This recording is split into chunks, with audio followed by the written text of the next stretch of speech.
বাংলাদেশের ক্রিকেটে সাকিব আল হাসান অধ্যায় তাহলে শেষ, লাল সবুজ জার্সিতে আর কখনো খেলতে দেখা যাবে না তাকে। এমন ঘোষণা সাকিব নিজে না দিলেও তাকে আর বাংলাদেশের হয়ে খেলতে দেওয়া হবে না, এমন সিদ্ধান্তের কথা জানিয়ে দিয়েছেন যুব ও ক্রীড়া উপদেষ্টা আসিফ মাহমুদ সজীব ভুঁইয়া।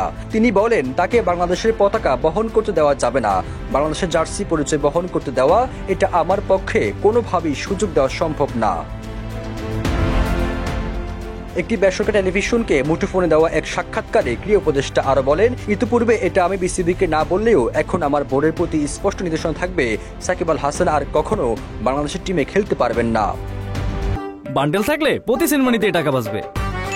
বিকাশ সেনমানি বান্ডেল কিনে জিতুন প্রতি লেনদেনে। কেন এমন সিদ্ধান্ত তার ব্যাখ্যা দিয়ে আসিফ মাহমুদ বলেন, যতবার তিনি দেশে আসার জন্য চেয়েছেন, খেলার জন্য চেয়েছেন, ততবারই বলেছেন আমাকে জোর করে নমিনেশন দেওয়া হয়েছে, আমি রাজনীতির সঙ্গে জড়িত না, আমি শুধু এমপি ইলেকশন করেছি এলাকার মানুষের জন্য কাজ করতে।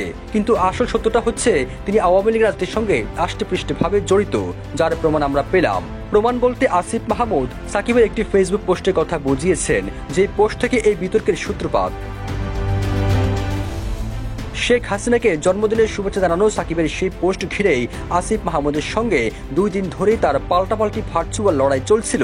সামাজিক যোগাযোগ মাধ্যমেও এ নিয়ে চলছে তীব্র বিতর্ক। এর মধ্যে নিজের এমন সিদ্ধান্তের কথা জানালেন ক্রীড়া উপদেষ্টা আসিফ মাহমুদ। সবুজ আলম, নিউজ ডেস্ক, ইত্তেফাক।